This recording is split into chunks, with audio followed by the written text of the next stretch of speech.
إن الحمد لله نحمده ونستعينه ونستغفره ونؤمن به ونتوكل عليه ونعوذ بالله من شرور أنفسنا ومن سيئات أعمالنا من يهده الله فلا مضل له ومن يضلله فلا هادي له وأشهد أن لا إله إلا الله إله الأولين والآخرين وقيوم السماوات والأرضين وأشهد أن محمدًا عبده ورسوله وخليله وأمينه أرسله إلى الناس كافة بشيرًا ونذيرًا وداعيًا إلى الله بإذنه وسراجًا منيرًا وصلى الله على آله وصحبه الذين ساروا على طريقته في الدعوة إلى سبيله وسلم تسليما كثيرا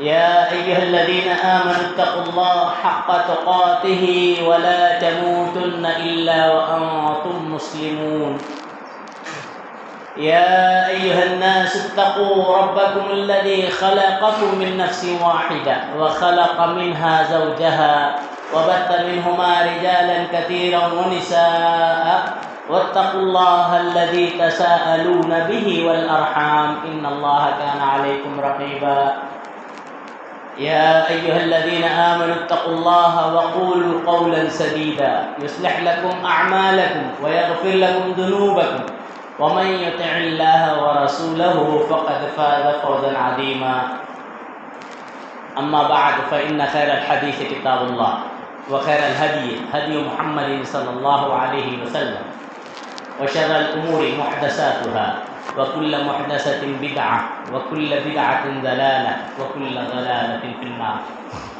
فأعوذ بالله السميع العليم من الشيطان الرجيم من همزه ونفخه ونفسه بسم الله الرحمن الرحيم يا أيها الذين آمنوا اتقوا الله وكونوا مع الصادقين وقال الله تبارك وتعالى بسم الله الرحمن الرحيم إن المسلمين والمسلمات والمؤمنين والمؤمنات والقانتين والقانتات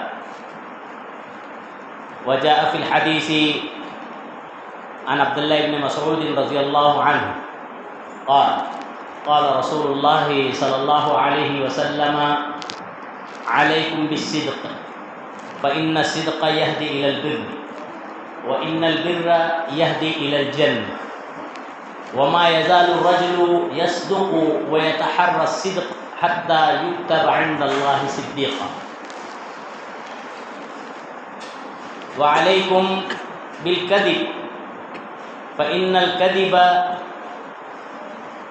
يهدي إلى الفجور وإن الفجور يهدي إلى النار وإن الرجل ليكذب ويتحرى الكذب حتى يكتب عند الله كذابا او كما قال علیہ الصلوۃ والسلام۔ برادران اسلام، دینی ملی بھائیوں،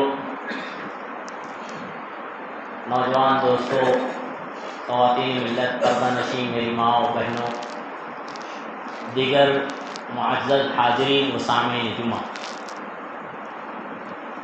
اس وقت خطبہ مسنونہ کے بعد سورہ توبہ سورہ نمبر 109 کی آیت نمبر 119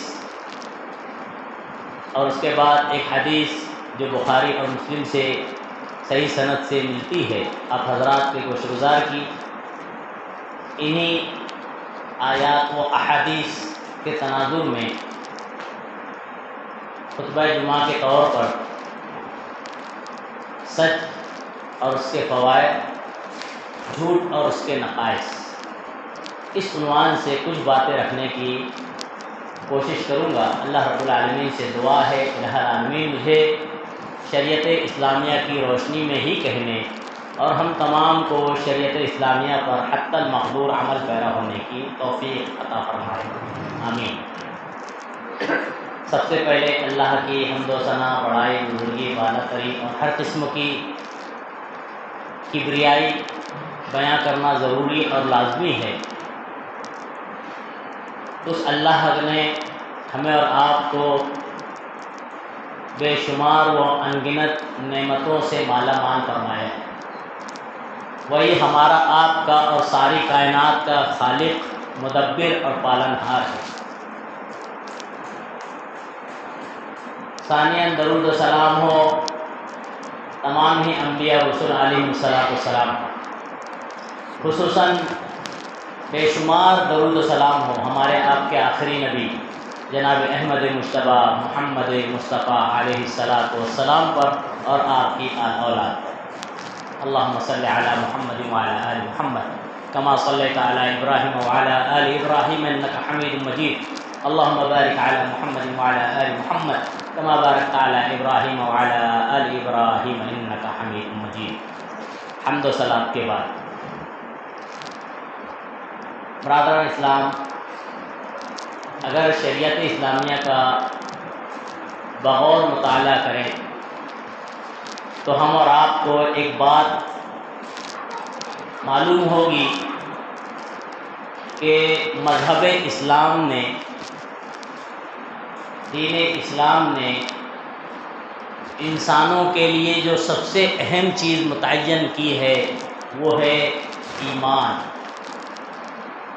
اگر بندے میں، انسان میں اللہ پر ایمان، اللہ کی بتائی ہوئی شریعت پر یقین نہیں ہے تو دنیا کا بظاہر وہ کتنا ہی بلند پایا اور اونچے مرتبے کا انسان ہو، حقیقت میں وہ کامیاب اور کامران ہونے والا نہیں ہے، کیونکہ اللہ نے انسان کی حقیقی کامیابی کا معیار ایمان بتایا ہے۔ آپ قرآن کا مطالعہ کریں گے، آپ کو نصف قرآن بغور مطالعہ کریں تو معلوم ہوتا ہے آدھا قرآن اللہ نے ایمان سے ہی پر کیا ہوا ہے، ایمان کی ہی تاکید ہے، ایمان کی ہی توضیح ہے، ایمان کی ہی باتیں ہیں۔ آپ غور کریں، ایمان کو شریعت میں اتنا اہم کیوں کرنا ہے؟ اللہ قرآن میں کہتا ہے قد افلح المؤمنون، یقیناً کامیاب ہو گئے مومن۔ دوسری جگہ اللہ کہتا ہے فمن زحزح عن النار وادخل الجنہ فقد فاز، جو جہنم سے بچا لیا گیا، جنت میں جانے والا کردار کرتا رہا، جنت میں پہنچا، حقیقت میں وہی کامیاب ہے۔ معلوم یہ ہوتا ہے کہ اسلام میں، شریعت میں اولین ترجیح ایمان کے بارے میں، ایمان کو سمجھنا، ایمان کو پڑھنا، ایمان کے شریعت کے بتائے ہوئے ایمان کے مطابق اپنی زندگی کو ڈھالنے کی کوشش کرنا۔ اور ایمان کے بعد شریعت میں اگر کسی چیز کو ترجیح دی گئی ہے تو اخلاقیات ہیں۔ آپ شریعت کا مطالعہ کریں، نبی کریم صلی اللہ علیہ وسلم نے 23 سالہ دور میں اتنا بڑا انقلاب مکہ میں برپا کر دیا، مدینہ میں برپا کیا، تو اس کی وجہ آپ کے اخلاق و کردار ہی تھے۔ لوگ جو ہے پریشان ہوتے ہیں کہ اتنے مختصر وقت میں اتنی بڑی تبلیغ کیسے ہو گئی؟ اس لیے ہو گئی کہ اللہ کے نبی صلی اللہ علیہ وسلم کے اخلاق بڑے شاندار ہیں، بہت ہی نرالا اللہ رب العالمین نے آپ کا اخلاق بنایا اور بے نظیر و بے مثال۔ اس کی کئی مثالیں ملتی ہیں، اشارت بتا دوں۔ اللہ کے نبی صلی اللہ علیہ وسلم نے ابتدا میں جب قولوا لا الہ الا اللہ کی دعوت دی تو اہل مکہ نے آپ کو زد و کوب کیا، ستایا، مارنے کی کوشش کی اور مارا گیا۔ نبی کریم صلی اللہ علیہ وسلم کے پاس فرشتے کئی موقع پر آ کر کہتے ہیں، حضرت جبریل علیہ السلام، اللہ کے نبی صلی اللہ علیہ وسلم آپ کہیں تو ہم انہیں پیس دیں گے۔ نبی کریم صلی اللہ علیہ وسلم کہتے ہیں نہیں، مجھے امید ہے یہ ستا رہے ہیں، ان کی آل اولاد مجھ پر یقین رکھے۔ طائف کا کتنا مشہور واقعہ ہے، اللہ کے نبی صلی اللہ علیہ وسلم دعوت کے لحاظ سے گئے تھے، اہل طائف کے آواشوں نے، نوجوانوں نے آپ کو مار مار کے لہولہان کیا۔ فرشتے وہاں پر بھی حضرت جبریل علیہ السلام کے ساتھ آ کے کھڑے ہوئے تھے۔ اللہ حضرت جبریل کہتے ہیں علیہ السلام، اللہ کے نبی صلی اللہ علیہ وسلم میرے ساتھ فرشتے جو پہاڑوں کے لیے متعین کھڑے ہیں، آپ کہیں تو اس اہل طائف کو ان وادیوں میں پیس دیا جائے۔ اللہ کے نبی صلی اللہ علیہ وسلم وہاں پر بھی کہتے ہیں نہیں، وَعِشْتُ لِأُتِمَّ مَكَامِرَ الْأَخْلَاق، اللہ کے نبی صلی اللہ علیہ وسلم کہتے ہیں میں بھیجا ہی اس لیے گیا ہوں تاکہ اخلاق کے آخری پائے تک پہنچوں۔ معلوم یہ ہوا کہ اسلام میں پہلا ایمان اور دوسرا اخلاق. اگر ایمان نہیں ہے تو کچھ نہیں ہے. ایمان کے بعد اگر بندے کا ایمان والے کا اخلاق شریعت کے حساب سے نہیں ہے، بلند نہیں ہے، اچھا نہیں ہے، کردار سب درست نہیں ہے، تو پھر اس کی کوئی حیثیت نہیں. آپ غور کریں، قیامت کے دن میزان میں اخلاق بھی تولا جائے گا.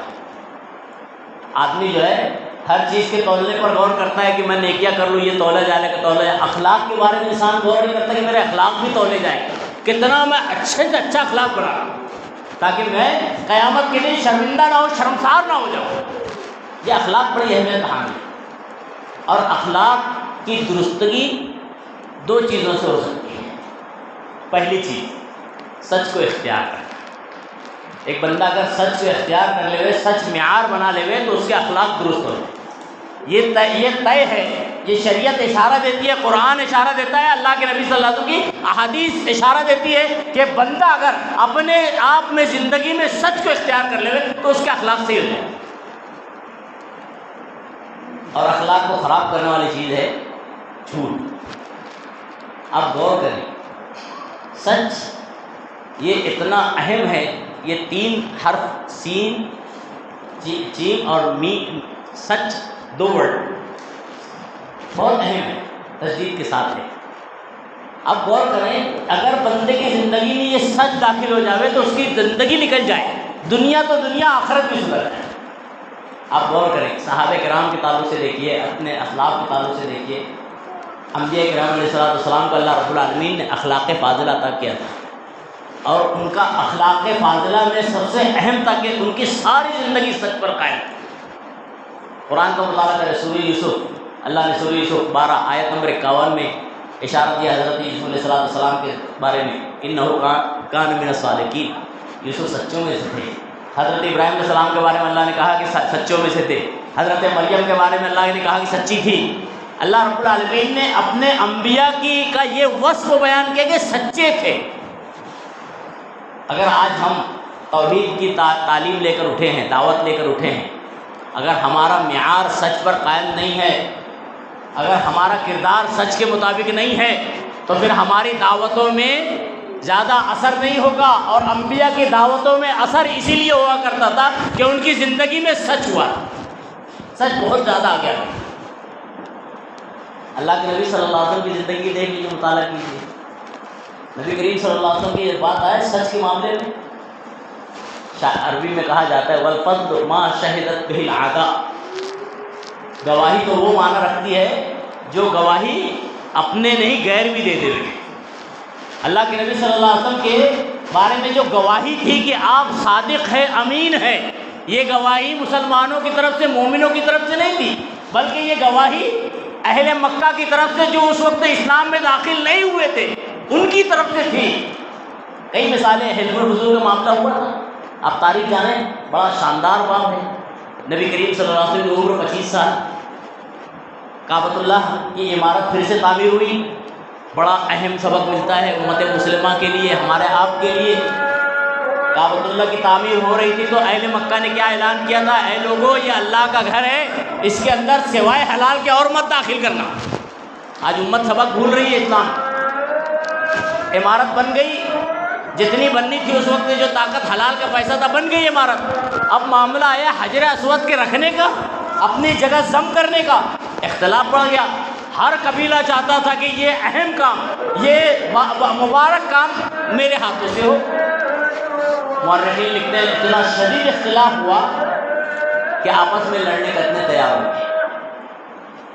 اسی دوران ایک شخص نے یہ مشورہ دیا اور طریقہ بتایا کہ ایسا کیوں نہ کیا جائے کہ کل جو شخص سب سے پہلے کعبۃ اللہ میں داخل ہو جائے اسے یہ شرف حاصل ہو جائے.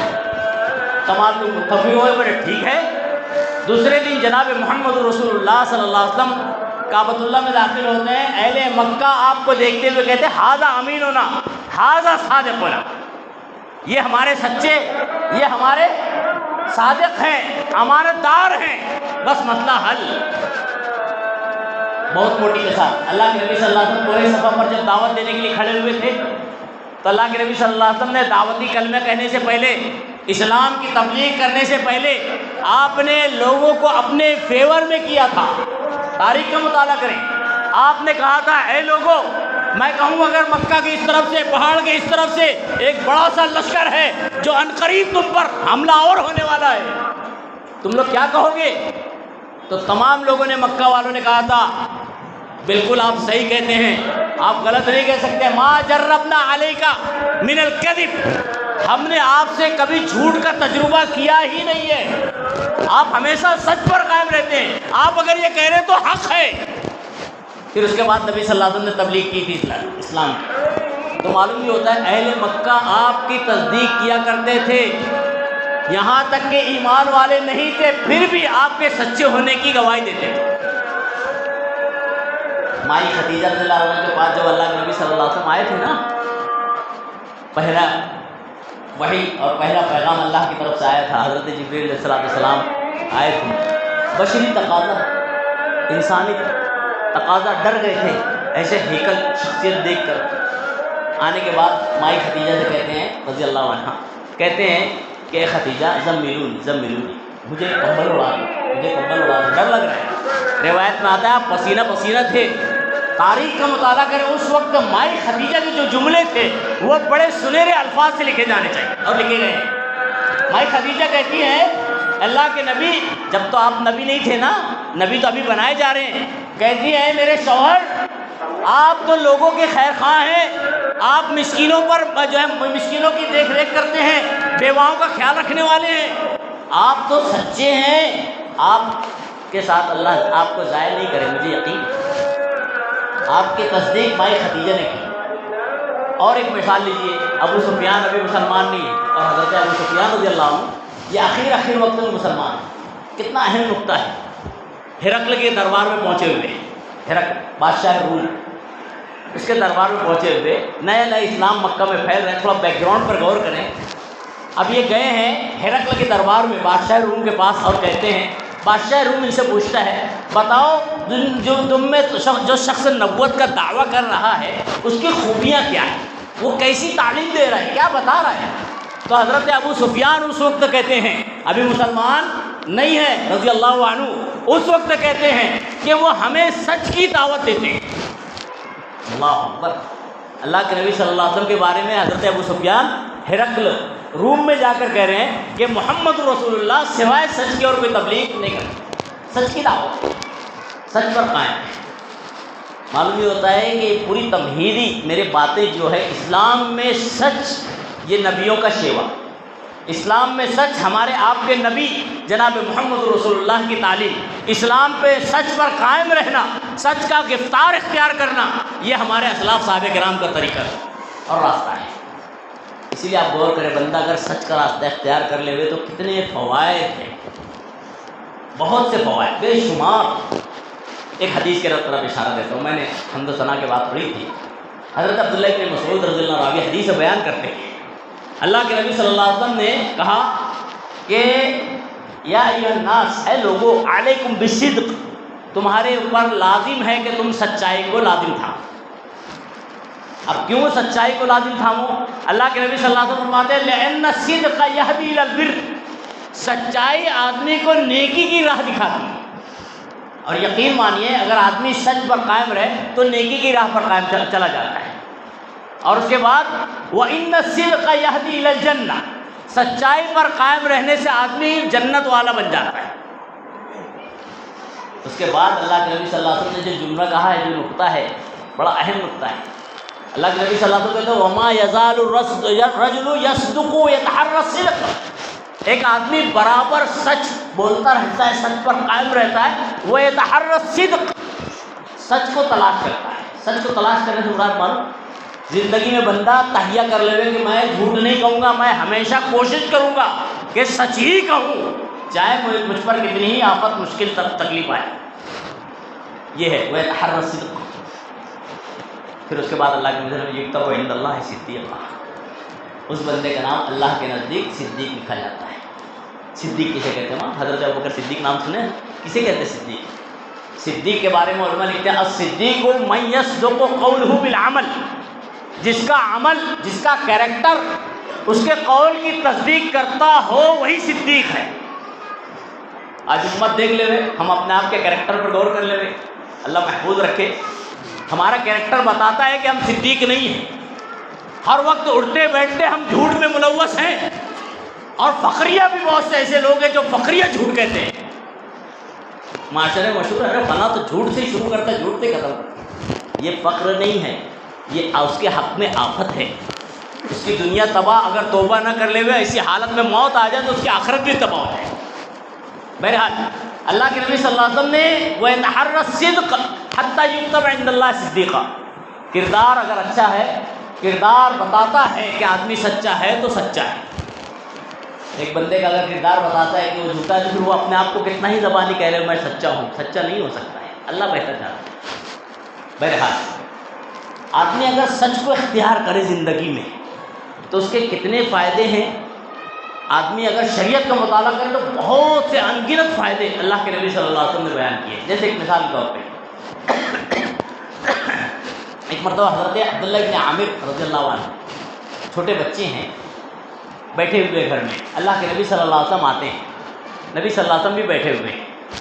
عامر کی والدہ نے عامر کو آواز دی، عبداللہ کی والدہ نے عبداللہ کو آواز دی، عبداللہ ابن عامر رضی اللہ عنہ، اور اس کے بعد آواز دیتے ہوئے کہتی ہیں اے عبداللہ سنو، اور اشارہ کرتے ہوئے کہتی ہے لو۔ اللہ کے نبی صلی اللہ علیہ وسلم پورا ماجرا، پورا منظر دیکھ رہے ہیں۔ اس کے بعد اللہ کے نبی صلی اللہ علیہ وسلم کہتے ہیں اے خاتون سن لے، انکی لو لم تأتیہ، اگر تو اس کو کچھ نہیں دیتی تھی فیکتب علیک الکذب، تجھ پر جو ہے جھوٹ لکھ دیا جاتا تھا۔ اچھا ہے کہ تو نے اشارہ کر کے بتا دیا، اور دیا کیا دینا چاہتی تھی؟ بولے ایک کھجور دینا چاہتی تھی۔ اشارہ دیا اللہ کے نبی صلی اللہ علیہ وسلم نے کہ اگر تیرا ہاتھ خالی ہوتا تھا ایک خاتون اور تو بچے کو بلاتی تھی اور تیرے ہاتھ میں کچھ نہیں ہوتا تھا تو جھوٹی لکھی جاتی تھی۔ بات غور کرنے کی ہے، یعنی آج ہم اگر غور کریں ہمارے معاشرے کے اندر خاص طور سے بچوں کو جو بہلانا پھسلانا ہے تو آئے دن بندہ جو ہے والد ہو، والدہ ہو، بہن ہو، بھائی ہو، جھوٹ بول دیتا ہے، ارے یہ لو دیتا ہوں، جبکہ ہے نہیں اور دینا نہیں ہے، تو یہ جھوٹ میں شمار ہوتا ہے، اس سے بچنا چاہیے۔ اس کا نقصان کیا ہے کہ اللہ کے نبی صلی اللہ علیہ وسلم فرماتے ہیں جھوٹا لکھا جاتا تھا، اور جھوٹ یعنی گناہ کا بیٹا۔ اب غور کریں، حضرت امام بخاری رحمہ اللہ جانتے ہیں نا، بڑے مشہور ہیں۔ آپ غور کریں حدیث میں سب سے پہلا درجہ قرآن کے بعد حدیث میں بخاری شریف کو کیوں دیا گیا؟ اس کی بہت سی وجوہات ہیں۔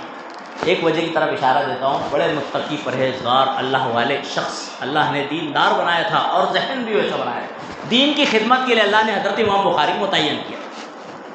ہوتا یہ ہے ایک مرتبہ امام بخاری رحمہ اللہ کو معلوم ہوتا ہے کہ فلاں ابن فلاں وہاں رہتا ہے، مورخین لکھتے ہیں کہ کافی دور، میل دور اس کی رہائش تھی، تو اس کے پاس ایک حدیث ہے۔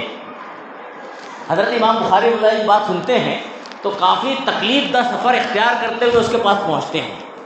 اب اتفاقاً جس وقت حضرت امام بخاری رحمہ اللہ اس کے پاس پہنچتے ہیں وہ اپنی بکری کو اشارہ کرتے ہوئے کہہ رہا تھا لے چلا۔ امام بخاری رحمہ اللہ کہتے ہیں میں نے غور کیا کہ اس کا ہاتھ خالی ہے، بکری کو بلا رہا ہے، اور اس کے بعد وہ بکری آ رہی ہے اس کے بعد۔ امام بخاری رحمہ اللہ کہتے ہیں میں گھر سے اس کے بعد حدیث لینے گیا تھا، لیکن میں نے اس کی وہ حدیث رسول اللہ صلی اللہ علیہ وسلم اس لیے نہیں لی کہ یہ شخص جو ایک جاندار کو دھوکہ دے سکتا ہے، یہ تو انسان کو بدرجہ اولا دھوکہ دے سکتا ہے۔ یہ امام بخاری رحمہ اللہ کہتا ہے۔ تو بہرحال سچ اسلام میں بڑی اہمیت کا عامل ہے۔ اللہ رب العالمین نے مومنین کی صفات بیان کرتے ہوئے کیا کہا ہے؟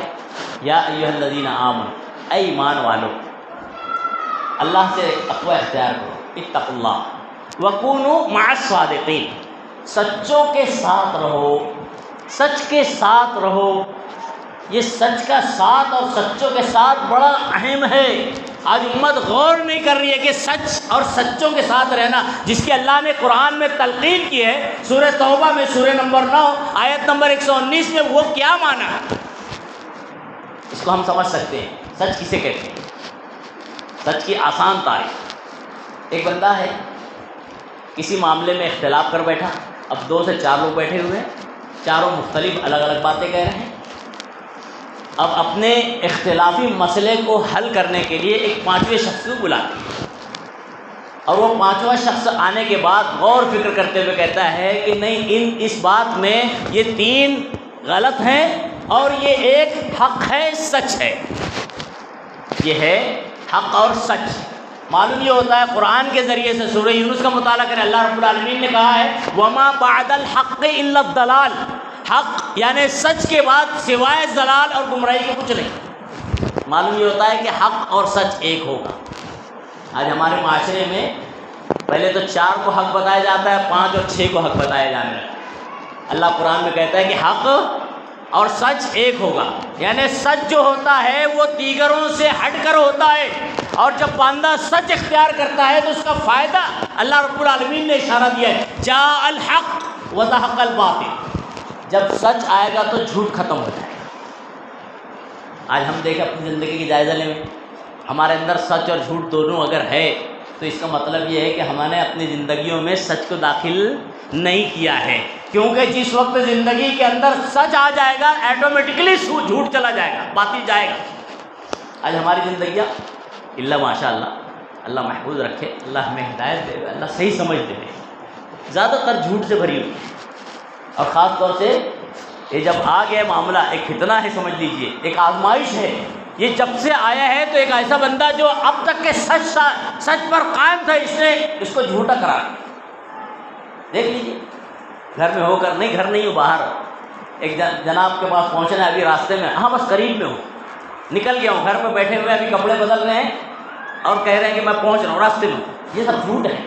بندے مومن کو سچ اختیار کرنا چاہیے، جھوٹ سے بچنا چاہیے، جھوٹ سے بچے گا، سچ اختیار کرے گا تو اس کی ہدایت ہے۔ اس کی تعریف اللہ کے نبی صلی اللہ علیہ وسلم نے کئی موقع پر کی ہے۔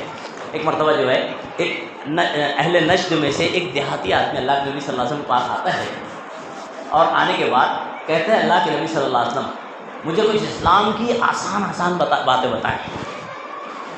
تو اللہ کے نبی صلی اللہ علیہ وسلم اس سے کہتے ہیں تم شہادت دیتے ہو اللہ الہ الا اللہ وانی محمد رسول اللہ، کیا گواہی دیتے ہو اللہ ایک ہے، اس کے علاوہ کوئی معبود نہیں، اور یہ کہ میں محمد رسول اللہ ہوں صلی اللہ علیہ وسلم۔ وہ دیہاتی کہتا ہے جی ہاں میں گواہی دیتا ہوں اللہ کی وحدانیت کی اور آپ کی رسالت کی۔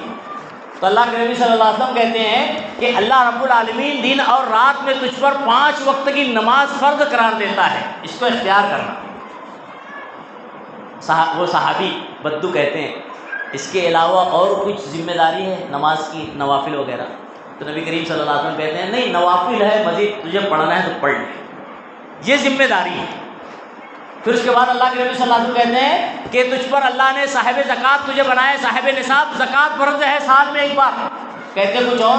نبی صلی اللہ علیہ وسلم کہتے ہیں صدقات کرے تو ٹھیک ہے۔ اس کے بعد حج اللہ رب العالمین نے تجھ پر زندگی میں ایک بار متعین کیا ہے، طاقت ہو تو۔ وہ کہتے ہیں کچھ اور؟ بولے نفل کچھ عبادت کرے تو ٹھیک ہے۔ اللہ کے نبی صلی اللہ علیہ وسلم جب تمام چیزیں بتاتے ہیں اس دیہاتی کو، تو نبی کریم صلی اللہ علیہ وسلم سے صحابی رسول کو نقل کرتے ہیں کہ وہ دیہاتی شخص جاتے ہوئے کہتا ہے کہ میں اس میں کچھ زیادتی بھی نہیں کروں، کچھ کمی بھی نہیں کروں، جو فرائض کا پابند اللہ نے مجھے بنایا ہے میں اعلان کرتا ہوں کہ ان فرائض کو اختیار کروں۔ اللہ کے نبی صلی اللہ علیہ وسلم نے ایک جملہ کہا جب جا رہا تھا وہ شخص، وہ صحابی جا رہے تھے دیہاتی صاحب، اللہ کے نبی صلی اللہ علیہ وسلم نے کہ دخل الجنہ ان صدق، یہ اگر اپنی بات میں سچا ہے تو جنت میں طے ہے جانا، یعنی بندہ مومن اگر فرائض کو اختیار کرتے ہوئے سچ پر قائم رہتا ہے تو یقیناً وہ جنت میں پہنچے۔ ہمارے اسلاف میں اس کا بڑا اہتمام تھا۔ ایک موٹی مثال، وقت اجازت نہیں دیتا، اشارہ تو بتا دوں۔ جنگ تبوک آپ جانتے ہیں، جنگ تبوک بڑا اسلام کا بڑا تاریخ کا مشہور باب ہے۔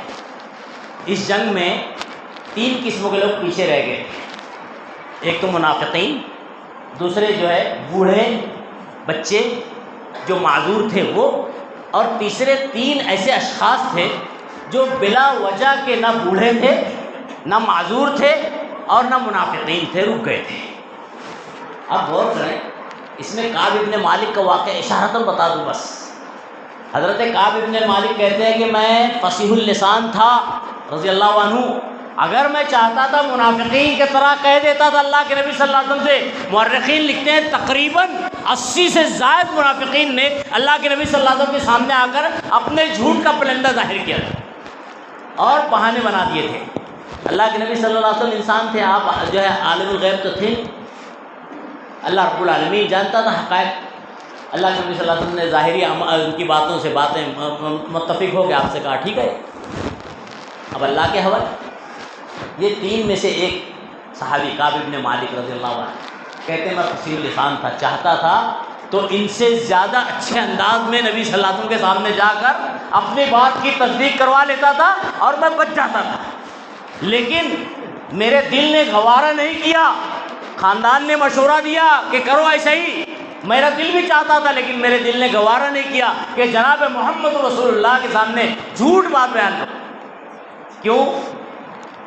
روایت مورخین لکھتے ہیں، خود کہتے ہیں، محدثین نے بھی نقل کیا ہے، کہتے تھے کہ میں اللہ کے نبی صلی اللہ علیہ وسلم سے تو اپنے چرب زبانی کی وجہ سے جیت سکتا تھا، اللہ رب العالمین میرے بھید کو کھول سکتا تھا۔ اللہ کے ڈر سے سچ پر قائم رہنے کا نتیجہ دیکھیے، اللہ کے نبی صلی اللہ علیہ وسلم کے پاس آ کر کہتے ہیں کوئی عذر نہیں تھا، جب اعلان ہوا تھا نکلنے کے لیے جنگ تبوک میں میرے پاس طاقت و قوت بہت تھی اور میں بڑا خوشحال تھا، عام دنوں سے زیادہ خوشحال تھا، نکل ہی جانا چاہیے تھا، لیکن بس میں نے ایک وجہ سے نہیں نکل سکا۔ ایک وجہ تھی، وہ یہ کہ میرے پاس تیز رفتار سواری تھی، میں نے گمان کیا کہ کچھ دور آپ جب نکل جائیں گے تو میں پیچھے پیچھے آپ کے ہو لوں گا، لیکن میری کوتاہی، میری غفلت یہ کہ آپ دور چلے گئے، میں آپ کے ساتھ نہیں آ پایا، اور جو ہے حق یہی ہے، سچ یہی ہے، کوئی عذر نہیں تھا اللہ کے نبی صلی اللہ علیہ وسلم۔ اللہ کے نبی صلی اللہ علیہ وسلم نے ان کا اور اسی طرح 2 اور صحابی مرارہ ابن امیہ، ہلال ابن ربیعہ، مرارہ ابن ربیعہ اور ہلال ابن امیہ رضی اللہ عنہما، ان دونوں صحابی اور یہ کعب ابن مالک رضی اللہ عنہ، ان تینوں کا معاملہ اللہ کے حوالے کرتے ہوئے کہا ٹھیک ہے۔ آپ مختصر سمجھے، اللہ کے نبی صلی اللہ علیہ وسلم نے دھیرے سے ان کا بائیکاٹ کا اعلان کر دیا۔ 40 دن تک دیگر صحابہ کرام، یہاں تک کہ رشتہ دار بھی گفتگو نہیں کرتے تھے۔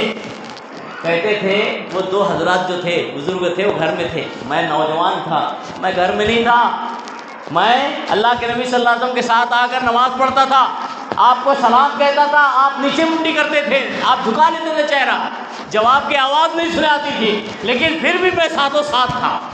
40 دن کا مرحلہ معمولی نہیں ہوتا ہے، جرم و بظاہر چھوٹا ہے، کیا ہے؟ سچ پر قائم رہنا یہ ایسا جرم ہے جو بظاہر آدمی کو تکلیف میں مبتلا کرتا ہے، لیکن راحت اللہ کی طرف سے آتی ہے۔ بہرحال 40 دن گزرے، اس کے بعد انہیں امید کی کرن نظر آئی کہ ہاں اب ممکن ہے بائیکاٹ ختم ہو جائے، اب میری توبہ قبول ہو جائے۔ اب تفسیر کا مطالعہ کریں، 40 دن کے بعد اعلان ہوا کہ آپ اپنی بیوی سے بھی دور ہو جائیں۔ یہ اسلام اور یہ اسلام کی سچائی پر قائم ہونے کا یہ ہمارے اسلاف کا طریقہ اور طرز عمل تھا کہ ہر چیز قربان جائے اسلام کے لیے۔ حکم ہوا اپنی بیوی سے علیحدہ ہو، ٹھیک ہے، اللہ کا حکم ہے۔ اس کے بعد میں مختصر کر دیتا ہوں یہ کہ جب 50واں دن ہوا، اللہ رب العالمین کی طرف سے اعلان برات ہوئی، توبہ قبول ہوئی، آیت نازل ہوئی۔ یہ ایک شخص آ کے ان کو خبر دیتے ہیں کہ تمہاری توبہ قبول ہو گئی۔ آنے کے بعد اللہ کے نبی صلی اللہ علیہ وسلم سے کہتے ہیں کہ اللہ کے نبی صلی اللہ علیہ وسلم، اللہ رب العالمین نے جو میری توبہ قبول کی ہے میرے سچ پر قائم ہونے کی وجہ سے ہی کی ہے، اور اللہ کے نبی صلی اللہ علیہ وسلم میں گواہی دیتا ہوں، اشہدو، یہ گواہی کا ورڈ ہے، میں گواہی دیتا ہوں اللہ کے نبی صلی اللہ علیہ وسلم جب تک زندہ رہوں گا سچ پر ہی قائم رہوں گا، عمدن کبھی جھوٹ نہیں کروں۔ اور مورخین لکھتے ہیں کہ کعب ابن مالک نے عمدن کبھی بھی ساری زندگی جب تک حیات تھے کبھی جھوٹ نہیں کہا۔ یہ ہمارے اسلاف تھے۔ آج ہم اگر کوشش کریں اپنے دل دماغ میں تہیہ کر لیں کہ نہیں، کوشش کروں گا سچ پر قائم رہے، سچ اختیار کرنے کی کوشش کر لوں گا، اگر بندہ صرف وہ کوشش کرے تو اس کو ہدایت ملے گی۔ آج معاشرے کے اندر ایک بندہ ہے گمراہی پر گمراہی اور خرابی پر خرابی میں مبتلا ہوتا ہے، اس کی وجہ کیا ہے؟ اس کی زندگی میں جھوٹ ہے۔ جس وقت جھوٹ ختم ہو جائے گا اس کی بہت سی معاشرے کی خرابیاں ختم ہو جائیں گی۔ بظاہر تھوڑی تکلیف ہوگی لیکن تکلیف کے بعد راحت ہے۔ آپ غور کریں، ایک روایت میں بتاتا ہوں آپ کو، حضرت امامہ باہلی رضی اللہ عنہ روایت کرتے ہیں، ایک مرتبہ جو ہے اللہ کے نبی صلی اللہ علیہ وسلم کہتے ہیں انا زعیم فی ربس الجنہ، میں یہ ضمانت دیتا ہوں فی ربس الجنہ، جنت کے حصے کی، کس شخص کے؟ لمن ترک المخالفہ، جس نے طاقت رکھتے ہوئے لمن ترک المرأۃ بعد محقها، کہ طاقت رکھتا ہے بدلہ لینے کی پھر بھی جھگڑتا نہیں ہے، معاف کر دیتا ہے، اس کے لیے جنت کا اونچا درجہ، ایک درجہ۔ اس کے بعد نبی کریم صلی اللہ علیہ وسلم فرماتے ہیں انا زعیم فی الجنہ فی وسط الجنہ، میں جنت کے درمیانے حصے کی ضمانت لیتا ہوں اس شخص کے لیے۔ کون شخص؟ جو اپنے آپ کو مزاح میں بھی جھوٹ نہ کہے۔ یہ بہت اہم ہے۔ آج ہمارے معاشرے میں آدمی سچ سے کب پھر جاتا ہے؟ ہنسی مذاق میں۔ بھائی ہنسی مذاق ہے، اللہ کے نبی صلی اللہ علیہ وسلم کہتے ہیں کہ اگر بندہ ہنسی مذاق میں بھی سچ اختیار کرے، جھوٹ سے پرہیز کرے، تو اللہ کے نبی صلی اللہ علیہ وسلم نے ایسے بندے کے لیے جنت کے وسط میں ضمانت لیے گھر دینے۔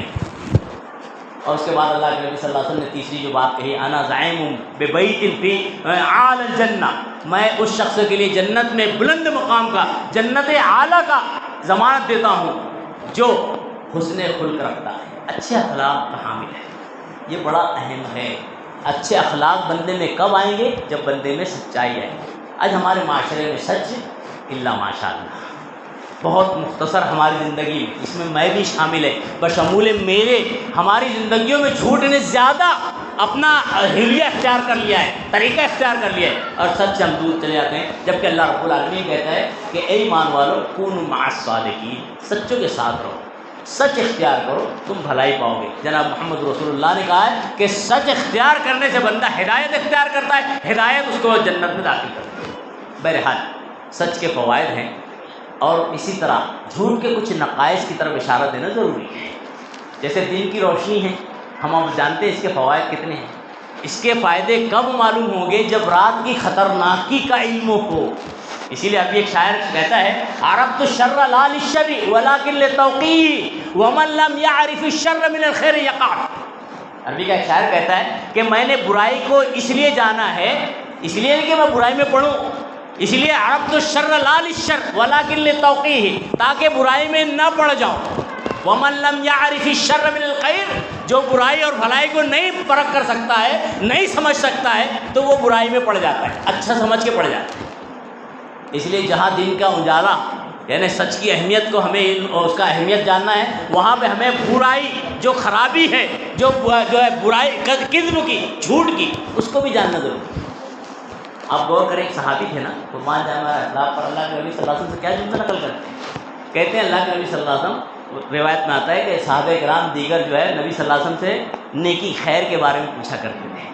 میں خیر نہیں شر کے بارے میں پوچھا کرتا تھا۔ کیوں شر کے بارے میں؟ تاکہ اس میں پڑھ نہ جاؤں۔ جہاں نیکی معلوم ہونی چاہیے وہاں خرابی اور جو برائی ہے اس کا بھی علم ہونا چاہیے کہ برائی ہے، جبھی تو آدمی برائی سے بچے گا۔ آج معاشرے میں کتنے لوگوں کو برائی کا علم نہیں ہے، اس لیے برائی میں پڑ جاتے ہیں، اس کو پتہ ہی نہیں ہے کہ یہ حق، یہ باطل ہے، یہ بے بنیاد ہے، یہ صحیح نہیں ہے، یہ درست نہیں ہے، اس لیے برائی کو جو ہے اچھا سمجھ کے پڑ جاتے ہیں اس کے اندر، خاص طور سے دین کے معاملے میں، بدعات اور خرافات کے معاملے میں۔ بہرحال جھوٹ کے نقائص اور خرابیاں کیا ہیں؟ بہت خطرناک نقائص، بہت خطرناک خرابی۔ کسے؟ اللہ کے نبی صلی اللہ علیہ وسلم کی حدیث سے لے کر چلتے ہیں، یہاں شروع کرتے ہیں، وقت مختصر اشارتاً بتا دوں۔ اللہ کے نبی صلی اللہ علیہ وسلم نے آگے عبداللہ بن مسعود رضی اللہ عنہ سے روایت جو ہے یہ اس میں کہا ہے وَإِيَّاكُمْ عَلَيْكُمْ بِالْكَذِبِ، اور یاد رکھنا، بچتے رہنا تم جھوٹ سے۔ فَإِنَّ الْكَذِبَ، اس لیے کہ جھوٹ یہدی إِلَى الْفُجُورِ، برائیوں کی طرف لے کے جاتی ہے، برائیوں کی ہدایت دیتی ہے۔ دیکھیے ایک بندہ ہے، بچہ ہے، والد کے سامنے آیا، والد نے پوچھا کہاں گئے تھے؟ اب بچہ ڈر کے مارا یا جو ہے نڈر ہو کر تو عموماً نہیں ہوتا، لیکن ڈر کے مارا کہتے فلاں جگہ گیا تھا، جہاں نہیں گیا تھا۔ نماز پڑھ لیا، کتنی پڑھا؟ اب عصر کی نماز کو بولتا ہے 5 رکعت پڑھ لیا، ظہر کی نماز کو بولتا ہے 3 رکعت پڑھ لیا۔ یہ برائی کو اختیار کرنے کا نتیجہ ہے کہ آدمی مزید برائی میں پڑ جاتا ہے۔ جیسے آدمی ایک جھوٹ کو چھپانے کے لیے کئی جھوٹ کہنا پڑتا ہے، اور ہمارے معاشرے میں تو برائی، جھوٹ، اس کو تو عام مانا گیا ہے، خاص طور سے لین دین والے معاملے میں تو لوگوں نے اس کا جو ہے تجارت کا اصول ہی بنا لیا ہے کہ بھائی تجارت میں جب تک جھوٹ نہ کیا جائے، کہا جائے، تجارت کامیاب نہیں ہو سکتی۔ نعوذ باللہ، ثم نعوذ باللہ، ہو ہی نہیں سکتا ہے، کیونکہ نفع و نقصان کا مالک اللہ رب العالمین ہے۔ تجارت ہو یا جو اور کوئی چیز، برکت دینے والی ذات اللہ کی ہی ہے، سچ اور جھوٹ برکت نہیں دیتا ہے۔ آدمی ہے خاص طور سے جھوٹ کا سہارا جب تک نہ لے تو نہیں. آپ غور کریں مرتبہ اللہ کے نبی صلی اللہ علیہ وسلم ایک تاجر قافلے کے پاس سے گزرے. نبی کریم صلی اللہ علیہ وسلم صحابہ کرام کا ایک تاجر قافلہ تھا تجارت کرنے والوں کا. نبی صلی اللہ علیہ وسلم نے جب دیکھا تو کہا التجار هم الفجار، یہ تجار جو ہیں تجارت کرنے والے یہ فاسق و فاجر ہیں، نعوذ باللہ من ذلک. نبی صلی اللہ علیہ وسلم نے اشارہ نہیں ان کی طرف کیا کہ تم لوگ، بلکہ تجار کا التجار هم الفجار، تجار فاسق و فاجر ہے. اللہ کے نبی صلی اللہ علیہ وسلم کے ساتھ ایک صحابی کے فوراً انہوں نے ایک سوال کیا. اللہ کے نبی صلی اللہ علیہ وسلم قال یا رسول اللہ صلی اللہ علیہ وسلم الم یحل اللہ البیع، کہ اللہ رب العالمین نے بیع شرع خرید و فروخت جائز نہیں کیا ہے اور آپ یہ کہہ رہے ہیں. تو نبی کریم صلی اللہ علیہ وسلم نے اس کے بعد کہا، مسند احمد کی صحیح سند کی روایت ہے، اللہ کے نبی صلی اللہ علیہ وسلم کہتے ہیں اس کے بعد کہ یہ لوگ جو ہے جب بیچتے ہیں فَيَكْذِبُونَ وَيَحْلِفُونَ وَيَأْثَمُونَ، تین چیزیں اللہ کے نبی صلی اللہ علیہ وسلم نے کہا کہ جب بیچتے ہیں خرید و فروخت کرتے ہیں تو پہلے جھوٹ کہتے ہیں. ایک وجہ جھوٹ کہنا، دوسری وجہ وَيَحْلِفُونَ، جھوٹی قسمیں کھا کر اپنے مال کو بیچ رہے ہیں، مزید اس کے فائدے بتا رہے ہیں جھوٹی قسمیں کھا کر. جیسے مثال کے طور پر کسی کوئی چیز خریدنے جائیں سبزی وغیرہ چلے، بھائی کیا ہے، ارے بھائی اتنے میں لایا ہوں، قسم سے واللہ واللہ کہنے لگتا ہے، فوراً بندہ جھوٹ بولتا ہے. نہیں کہنا چاہیے، اللہ پر یقین ہونا چاہیے. وَيَحْلِفُونَ وَيَأْثَمُونَ، اللہ کے نبی صلی اللہ علیہ وسلم نے تیسری چیز کی کہ گناہ کے کام کرتے ہیں یہ برائیاں اختیار کر کر کے، اسی لیے هم الفجار. اگر یہ بندہ ایسا نہیں ہے تو لائق تعریف ہے. کیسے؟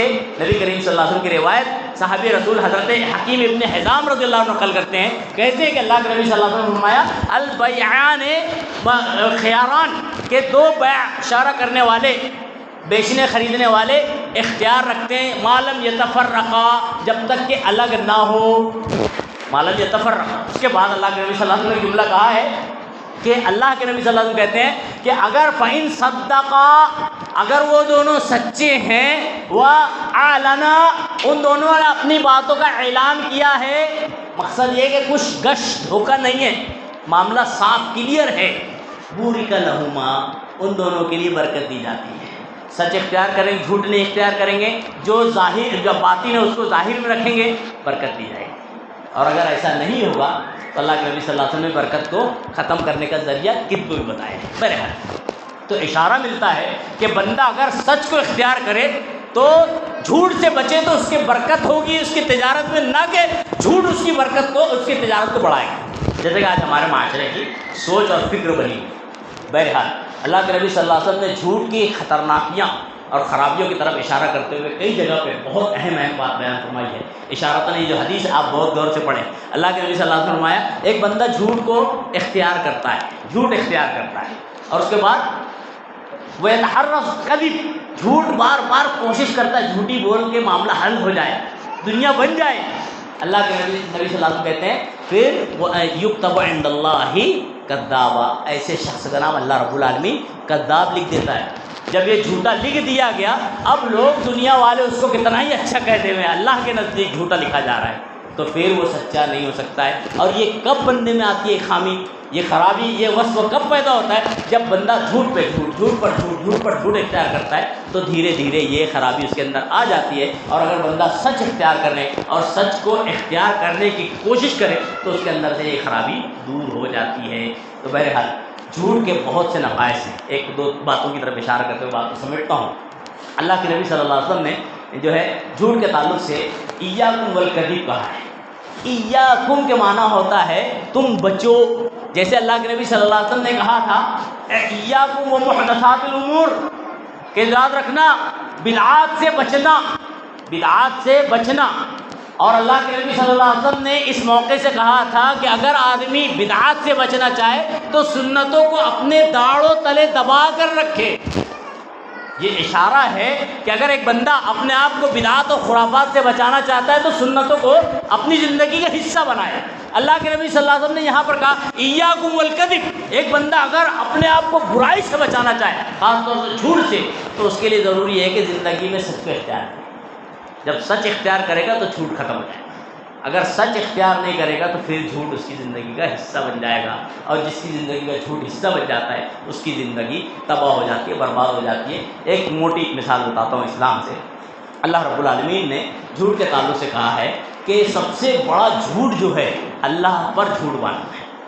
اللہ پر جھوٹ کیا ہو سکتا ہے؟ آج ہمارے معاشرے میں اس پر بندہ غور نہیں کرتا ہے.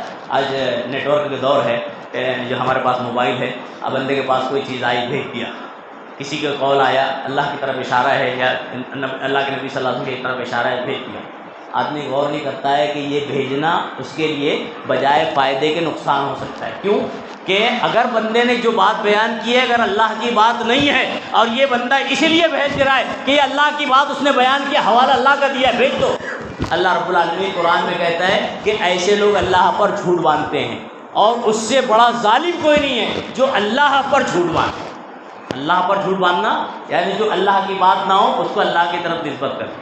اسی طرح جھوٹ میں خطرناکی ایک ہے اللہ کے نبی پر جھوٹ باندھنا. یہ بہت ہی اہم ہے، اس پر بھی غور کریں.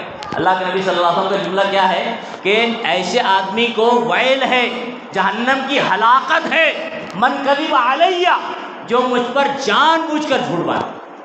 فلیتبوأ مقعدہ من النار. اللہ کے نبی صلی اللہ علیہ وسلم کہتے ہیں ایسا آدمی اپنا ٹھکانہ جہنم بنا لے. ایک بندہ جب یہ کوئی چیز فارورڈ کرے کہ بھئی اللہ کے نبی صلی اللہ علیہ وسلم کی، تو اس کی تحقیق کر لے ہوئے کہ واقعی صحیح سند سے بات ہے کہ نہیں ہے. ایسا تو نہیں بے سند بات ہے اور میں معاشرے میں پھیلا رہا ہوں. خاص طور سے علماء کرام اس میں محتاط رہیں. اگر ایک بندہ، ایک عالم جو ہے کسی عام آدمی نے اس سے سوال کیا ہے کہ علماء دین آپ کیا فرماتے ہیں اس مسئلے میں، اور اس کو شریعت معلوم ہے، اللہ کا کلام معلوم ہے، اللہ کے نبی کی حدیث معلوم ہے، اور اس شخص نے، اس عالم نے اللہ اور اس کے رسول کی بات چھوڑ کر کسی بزرگوں کی بات آگے بڑھا دی اور کہا کہ یہ اسلام ہے، تو یہ ایسا عالم ہوگا جو اللہ پر بھی جھوٹ باندھنے والا اور اللہ کے نبی صلی اللہ علیہ وسلم پر بھی جھوٹ باندھنے والا. اور اللہ کے نبی صلی اللہ علیہ وسلم فرماتے ہیں من کذب علیہ، من میں مستثنی نہیں ہے، علماء الگ نہیں، من کے معنی جو. اب چاہے وہ عام آدمی ہو یا علامہ مولانا ہو، اگر اللہ پر جھوٹ باندھتے ہیں، اللہ کے نبی پر جھوٹ باندھ رہے ہیں، تو یہ ایسے لوگ ہیں جو جہنم میں جاتے ہیں.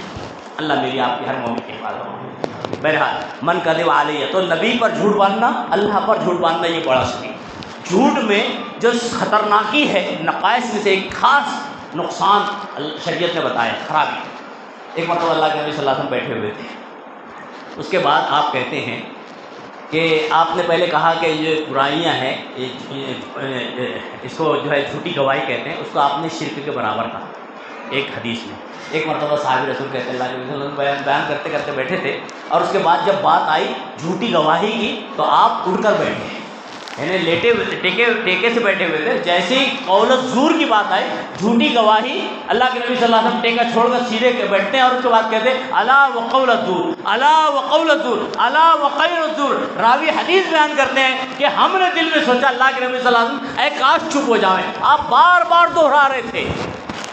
کیا معنی دوہرا رہے تھے آپ؟ کس چیز کو نبی کریم صلی اللہ علیہ وسلم دوہراتے؟ الا سن لو وقول الزور، جھوٹی گواہی، جھوٹی گواہی، جھوٹی گواہی. یہ جھوٹی گواہی شرک ہے، اللہ کے نبی صلی اللہ علیہ وسلم نے کہا. اور جھوٹی گواہی کے بارے میں آپ نے کہا کہ اگر آدمی جھوٹی گواہی میں مبتلا رہا تو یہ سمجھ لینا چاہیے یہ اللہ رب العالمین کو ناراض کرنے کا سبب ہے. اور آج ہم دیکھیں لوگ جو ہے باقاعدہ چند روپیوں کے واسطے، چند ہزار سکوں کے واسطے جو ہے، ٹکوں کے واسطے جو ہے جھوٹی گواہی دینے. دوسرے اپنے بھی تیار ہو جاتے ہیں، اپنوں کے خلاف تیار ہو جا رہے ہیں. بھائی اس کے خلاف گواہی دینا، ہاں ٹھیک ہے وہ صحیح ہے، غلط تو مجھے نہیں مار واسطہ، مجھے چند روپے مل رہے ہیں. اللہ کے نبی صلی اللہ علیہ وسلم نے اس کو اسلام میں یہ ہلاکت کا سبب بتایا ہے. یہ نقائص میں سے آپ غور کریں. آدمی اس کا دھیان نہیں دیتا ہے اور عام طور سے جھوٹی گواہی دینے چلا جاتا ہے، جھوٹی گواہی دینے لگتا ہے. ہاں بھائی ٹھیک ہے، کچھ ہنسی مذاق میں بھی دینے لگتے ہیں. اس سے بھی احتیاط کرنا چاہیے، اس سے بھی بچنا چاہیے. بہرحال اس کے نقائص میں سے چند ایک کی طرف اشارہ دیتا ہوں. اللہ کے نبی صلی اللہ علیہ وسلم نے سچ کے جہاں فوائد بتائے ہیں وہاں جھوٹ کے بہت سے نقائص بیان کیے ہیں. جھوٹ کا سب سے بڑا نقصان، خطرناکی یہ ہے کہ بندہ جو ہے دنیا میں ذلیل و خوار ہو جاتا ہے، اللہ کے نظر میں گر جاتا ہے، بندوں کی نظر میں بھی گر جاتا ہے. آپ غور کریں، ایک شخص سے بار بار جھوٹ بولتا ہے، جھوٹ کہتا ہے، تو بندے اس کو کہتے ہیں بڑا جھوٹا ہے، بڑا مکار ہے، بڑا دروغ گو ہے. بھائی اس کی بات معنی نہیں رکھتی، اور ایسے بندے کی حیثیت اللہ کی نگاہ میں بھی گھٹ جاتی ہے. قرآن کا مطالعہ کریں، سورہ بقرہ سورہ نمبر 2 آیت نمبر 75 میں اللہ نے اس کی طرف اشارہ دیا ہے. اللہ کی نگاہ میں اس کی نظر نہیں رہتی، اس کی کوئی حیثیت نہیں رہتی. جھوٹ اتنا خطرناک ہے، آپ جھوٹ کا غور کریں کتنا خطرناک ہے. اللہ نے قرآن میں اشارہ دیا ہے کہ ایسی برائی ہے کہ اللہ نے اسی کے اوپر لعنت کی ہے. یہ ایسی برائی ہے جھوٹ کہ اس پر لعنت کی گئی ہے. قرآن کا مطالعہ کریں، لعان کا معاملہ ہوتا ہے، یعنی میاں بیوی کے درمیان اختلاف ہو گئے کسی بات پر، خاص طور سے بیوی ہے شوہر پر یا شوہر ہے بیوی پر برائی کا الزام لگا رہا ہے، اب کوئی گواہ نہیں ہے، اب گواہ نہ ہونے کے ناطے بس الزامات ہی لگ رہا ہے، تو اللہ رب العالمین نے اس پر ایک حل بتایا ہے۔ حل کیا ہے؟ اس کو لعان کہتے ہیں، کہ بھائی 4 بار بندہ کہے، بندہ یا بندی دونوں میں سے جس کے اوپر الزام لگا ہے وہ کہے، اور اس کے مخالف بھی ایسے ہی کہے، کیا کہے کہ بھائی میں اپنی بات میں سچا ہوں اور یہ جھوٹا ہے، یا اسی طرح وہ کہے کہ میں اپنی بات میں سچی ہوں اور یہ جھوٹا ہے، ایسا 4 بار کہے، 5ویں بار میں کیا اللہ رب العالمین کہتا ہے کہ اس کے بعد کہے وَأَنَّ عَلَيْهِ لَعْنَةُ اللَّهِ إِن كَانَ مِنَ الْكَاذِبِينَ، اگر یہ جھوٹا ہے یا اگر یہ جھوٹی ہے تو اس پر اللہ کی لعنت ہو، یعنی جھوٹوں پر اللہ کی لعنت اللہ رب العالمین نے قرآن میں نقل کیا۔ اسی لیے تو ایک مرتبہ اللہ کے نبی صلی اللہ علیہ وسلم کے پاس صحابہ کرام جب مسئلہ پوچھتے ہیں اور آگے بیٹھے ہوئے تو اللہ کے نبی صلی اللہ علیہ وسلم سے ایک صحابی پوچھتے ہیں، اللہ کے نبی صلی اللہ علیہ وسلم اَيَكُونُ الْمُؤْمِنُ جِبَانًا، کہ اللہ کے نبی مومن مسلمان بزدل ہو سکتا ہے؟ نبی کریم صلی اللہ علیہ وسلم نے کہا نعم ہو سکتا ہے۔ پھر سوال آیا اَيَكُونُ الْمُؤْمِنُ، کیا مومن بخیل ہو سکتا ہے؟ اس کا مقصد یہ نہیں کہ ہو سکتا ہے سے مراد ہو جانا چاہیے، بھائی مسلمان ہے مومن ہے بزدل بھی ہو سکتا ہے کمزور ایمان کی وجہ سے، یا اسی طرح مومن ہے مومن ہونے کے بعد بخیل بھی ہو سکتا ہے، یہ خامی ہے اس کے ایمان کی کمزوری۔ بہرحال نبی صلی اللہ علیہ وسلم نے کہا ہو سکتا ہے۔ قیل اَيَكُونُ الْمُؤْمِنُ بَخِيلًا قیل نعم۔ پھر ایک سوال آیا اَيَكُونُ الْمُؤْمِنُ كَذَّابًا، کیا مومن جھوٹا ہو سکتا ہے؟ قربان جائے موطئ امام مالک کی صحیح سند کی روایت ہے، نبی کریم صلی اللہ علیہ وسلم کہتے ہیں مومن بخیل ہو سکتا ہے، مومن بزدل ہو سکتا ہے، لیکن مومن جھوٹا نہیں ہو سکتا۔ اگر ہم جھوٹ بول رہے ہیں، ہماری زندگی میں جھوٹ ہے، تو سمجھنا چاہیے ہمیں اپنے ایمان کا پھرتے جائیں کہ ہم مومن ہیں کہ نہیں۔ اور ایک مثال دیکھ لیجیے دنیا میں کتنا نقصان ہو جاتا ہے جھوٹ کا۔ ایک بچہ ہے، والد ہے، بیٹھا ہوا ہے گھر میں، اب کسی نے سزا دی باہر سے، بیل بجائے فلاں اتنے فلاں ہے، باپ نے آواز سن لی کہ فلاں آیا ہوا ہے، اب لین دین ہے یا کوئی بھی معاملہ ہے، بچے سے کہتا ہے بیٹا جا کے کہہ دو نہیں ابو ہیں نہیں ہے، یا تو ابو سو رہے ہیں، جاگے ہوئے ابو بیٹے سے کہہ رہے جاتے، اب یہ بچہ جا کے کہتا ہے میرے ابو سو رہے ہیں، جبکہ جاگے ہیں، باپ ہی کہہ رہے ہیں، یا ابو گھر میں نہیں ہے جبکہ ابو گھر میں ہے۔ اس کا نتیجہ نقصان کیا ہوگا؟ یہ بچہ جب بڑا ہوگا تو یہ بچہ والد کی طرف نسبت کرتے ہوئے کہے گا کہ میرے والد گھر میں رہتے ہوئے کہتے تھے جھوٹ، تو میں کیوں نہ کہوں جھوٹ۔ پھر والد کے مقابلے میں وہ جھوٹی باتیں، والدہ کے مقابلے میں جھوٹی باتیں کرنا شروع کر دے گا۔ اگر والدین میں خامی ہے تو اس کا پورا اثر اولاد میں آ جاتا ہے۔ اس لیے کوشش یہ کرنی چاہیے کہ والد ہو یا والدہ ہو، میری ماں بہنیں ہو یا بھائی ہو، جتنے بھی ہیں کوشش کرنا چاہیے اپنی زندگی میں سچ داخل ہو جائے اور جھوٹ سے پرہیز کریں، ورنہ یقین مانیں کہ جھوٹ کی وجہ سے ہماری بھی دنیا تباہ ہو سکتی ہے، آخرت بھی خراب ہو سکتی ہے، ہمارے نونہالوں کی دنیا تباہ ہو سکتی ہے اور آخرت بھی خراب ہو سکتی ہے۔ اور اگر سچ بندہ اختیار کر لے تو انشاءاللہ یہ سچ اس کی زندگی بھی بنا دے گا اور آخرت بھی انشاءاللہ ضرور بنا دے گا۔ تھوڑی آزمائش تکالیف کا سامنا ہوگا، لیکن اللہ رب العالمین کی رحمت اور راحت اس کے ساتھ ضرور آئے گی۔ اللہ رب العالمین سے دعا کرتے ہیں الہ العالمین ہمیں سچ کی اہمیت جو شریعت میں بتائی گئی ہے اس کو اختیار کرنے والا بنا دے۔ الہ العالمین ہماری زندگیوں میں سچ پیدا فرما دے۔ الہ العالمین ہمیں جھوٹ جس کی خطرناکی شریعت میں نقائص بیان کیے گئے ہیں، اللہ رب العالمین ان نقائص سے، اس جھوٹ سے اللہ میری آپ کی امت مسلمہ کی حفاظت فرمائے۔ اللہ رب العالمین سچ کی وجہ سے جو تکالیف آئیں اللہ اس کو برداشت کرنے والا اور اس پر صبر کرنے والا بنا دے۔ الہ العالمین اس کا اجر ہمیں دنیا اور آخرت میں نصیب عطا فرمائے۔ اور الہ العالمین برائی جو جھوٹ کی وجہ سے جو برائیاں معاشرے کے اندر داخل اور شامل ہیں، اللہ ان برائیوں سے میری آپ کی اور مومن اور مومنات کی حفاظت فرمائے۔ اللہ رب العالمین مسلمانان عالم پریشانی سے دوچار، الہ العالمین مسلمانان عالم کی پریشانی کو اللہ اپنے غائبانہ نصرت اور مدد سے، اپنے خاص قدرت سے جو ہے ان کی امداد اور نصرت فرمائے۔ اللہ رب العالمین ہم میں بھی جو پریشانی سے دوچار ہیں اللہ اس کی پریشانی کو دور فرمائے۔ کچھ مسلمان ایسے ہیں جو بلا وجہ جو ہے جیل کی صعوبتوں کو جھیل رہے ہیں، الہ العالمین ان کو رہائی کے اسباب مہیا فرمائے۔ الہ العالمین ہم میں کچھ ایسے والدین ہیں جو اپنی اولاد کے رشتے کے تعلق سے پریشان ہیں، الہ العالمین ان کے اولاد کے لیے بہتر سے بہتر رشتہ استوار فرمائے۔ ایسے کچھ والدین ہیں جو خاص طور سے والد ہیں، جو ایسے کوئی بھائی ہیں جو حلال روزی کے لیے پریشان ہوں، الہ العالمین اس کے حلال روزی میں رزق میں برکت اور خوشحالی عطا فرمائے۔ الہ العالمین ہم میں کوئی بیمار ہو چھوٹے بڑے اللہ انہیں شفائے کاملہ عاجلہ نصیب عطا فرمائے۔ ہم میں جو گزر گئے ہوں الہ العالمین انہیں کروڑ کروڑ مغفرت عطا فرما دے۔ اگر کوئی وائرس ہمارے درمیان پھیل رہا ہو یا گھوم رہا ہو الہ العالمین اس وائرس سے امت محمدیہ کی اولاً اور اس کے بعد دیگر برادران وطن کی بھی حفاظت۔ آمین۔ اللہ رب العالمین جب تک ہمیں دنیا میں رکھے دین ایمان پر قائم رکھے، اللہ العالمین ہمارا خاتمہ بھی حقیقی دین اور ایمان پر ہی فرما دے۔ آمین۔ اقول قولی ھذا واستغفر اللہ لی ولکم ولسائر المسلمین انہ تعالی جواد بر رؤوف رحیم فاستغفروہ انہ هو الغفور۔